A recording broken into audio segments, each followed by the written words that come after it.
Videographer ఎవరు అనుకుంటున్నారా? మధ్యలో చెప్తాను. కొద్దిగా ఎగ్స్ ఫ్రై చేసుకోవడానికి కొద్దిగా ఆయిల్లో కొద్దిగా వేసుకుందాం.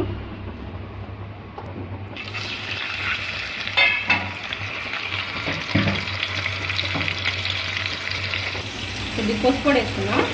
ఎందుకంటే కొత్త గుడ్లు ఏమో మరి అట్ట తెచ్చాను అనమాట. గుడ్లు రేట్ పెరిగిపోతున్నాయి కదా, మరి 10 రూపీస్ ఎక్కడికి వెళ్ళిపోతే అయిద్దేమని చెప్పేసి అలా అట్ట ఒకసారి తెచ్చుకున్నాం అనమాట. నాకు గుడ్డు అట్ట వచ్చేసి 225 రూపాయలు పడింది.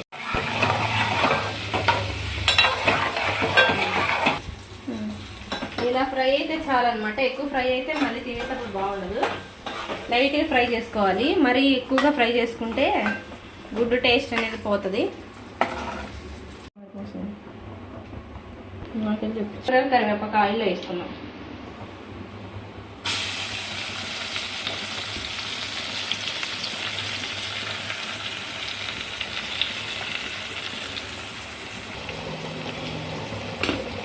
స్టాండ్ తెచ్చుకొని చేతితో పట్టుకొని తెచ్చుకోవాలి. అక్కడే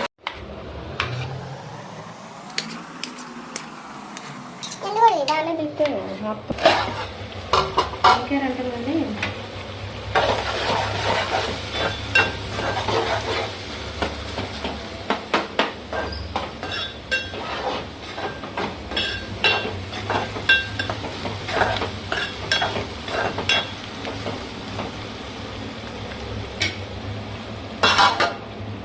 తర్వాత అల్లం వెల్లుల్లి పేస్ట్ వేసుకోవాలి. నేను యూట్యూబ్ కోసం అల్లం వెల్లుల్లి పేస్ట్ ఇంకో ఎట్లా పట్టుకున్నాను అనమాట. ఎట్లా పట్టుకొని దీంట్లో పెట్టుకున్నాను ఇట్లాగా. ఇప్పుడు ఇది వేసుకొని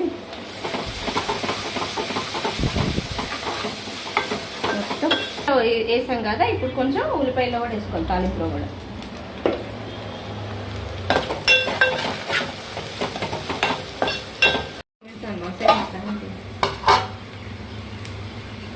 ఇప్పుడైతే పచ్చివాసన అంతా పోయింది కదా, కొంచెం కలర్ కూడా చేంజ్ అయిపోయింది ఉల్లిపాయలు.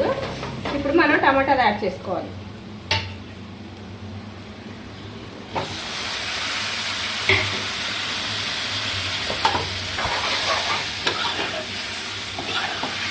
ఉల్లిపాయలు మగ్గడానికి వేసాం కదా, ఇప్పుడు టమాటాలు మగ్గడానికి వేసుకున్నాం.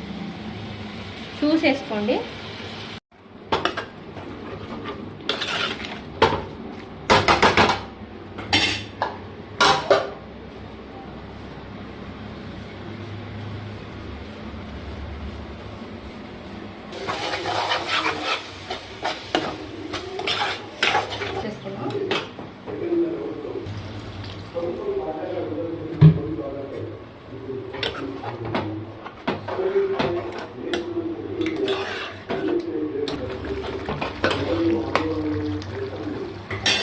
ఇప్పుడు ఎగ్స్ వేసుకుందాం.